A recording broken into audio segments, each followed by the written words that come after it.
नमस्कार जी। यहाँ पर आज मैं सुबह सुबह आ गया था और यहाँ पर हमने कल परसों में 10-10 लेबर लगाकर खूब सारी खरपतवार और खूब सारा जंगल साफ़ किया है। तो ये जो पीछे का जो है ये पूरा रास्ता है एकदम एंड तक, और इस पूरे एंड तक इस रास्ते से फिर हमारे जो ट्रक्स हैं और जो हमारी गाड़ियाँ हैं उनका आवाजाही इस रास्ते पर रहता है। और ये हमारे दोनों तरफ के बेड्स के बिल्कुल बीचों बीच है, और बीचों बीच होने की वजह से क्या है कि ये बेड्स के नज़दीक इनकी ट्रक्स की मूवमेंट तैयार रहती है।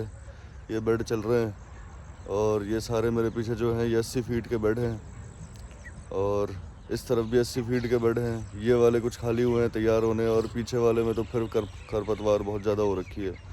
अब जब तक वो पूरी साफ़ होती नहीं तब तक वहाँ पर बेड बनेंगे नहीं।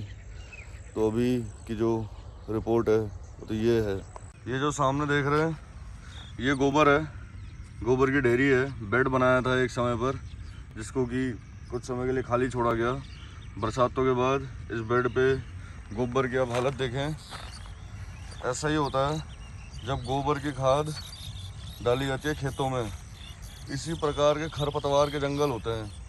अभी यहीं पर अगर वर्मी कंपोस्ट होता तो ये ऐसा नहीं होता।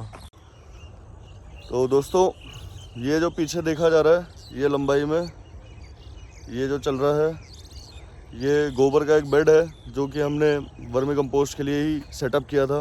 लेकिन बरसात ज़्यादा हो रही थी तो उस समय पर ये ठंडा नहीं हुआ था और हमने इस पर फिर केंचुए डाले नहीं। अब केंचुए नहीं डाले, इसकी ढकाई नहीं करी, तो हालत देख सकते हैं कि यहाँ पर कितनी ज़्यादा खरपतवार उग गई है, जंगल कितना ज़्यादा उग गया है।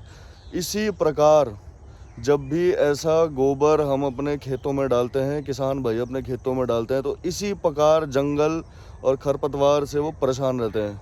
अभी अंदर भी दिखाऊंगा मैं आपको। हमारे ये जो पीछे प्रोसेसिंग यूनिट है, वो जो आप दूर देख रहे हैं जहाँ पर मेरी उंगली है, ये हमारा प्रोसेसिंग यूनिट है।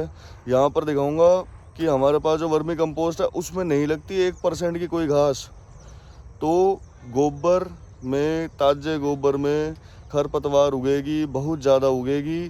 और वर्मी कंपोस्ट प्रयोग करने से खरपतवार पे नियंत्रण पाने में किसान को एक पहले लेवल पर, एक पहले चरण में सहायता मिल जाती है।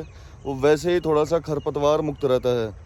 तो हमारी कोशिश ये हो कि अगर हमने वर्मी कंपोस्ट खरीदी है तो जो खर्चा हमने, गोबर की खाद हमें सस्ती नज़र आती है, वर्मी कंपोस्ट महंगा नज़र आता होगा कई किसान भाइयों को, तो जितना खर्चा हमने खरपतवार में लगा देने हैं, लेबर से घास उतरवाने में, अपनी फसल को, मेन जो फसल है उसको बचाने में, और जो आसपास की खरपतवार उग गई है उसको हटाने में, अगर वर्मी कंपोस्ट डालेंगे तो वर्मी कंपोस्ट का पैसा ज़रूर गोबर से महंगा है, लेकिन वर्मी कंपोस्ट में ये दिक्कतें नहीं आती।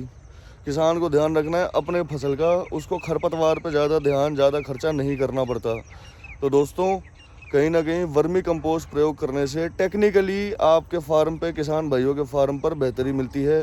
तो इसका फ़ायदा उठाएं और वर्मी कंपोस्ट, जैविक खाद अपने खेतों में प्रयोग करें। साथियों, ये हमारे खेत की लौकी जो कि मेरे चाचा ने खूब सारी निकाल कर मेरे को थमा दी, और फिर मेरे को कही कि बेटे ये लोड करा दिया है सीधे मंडी में।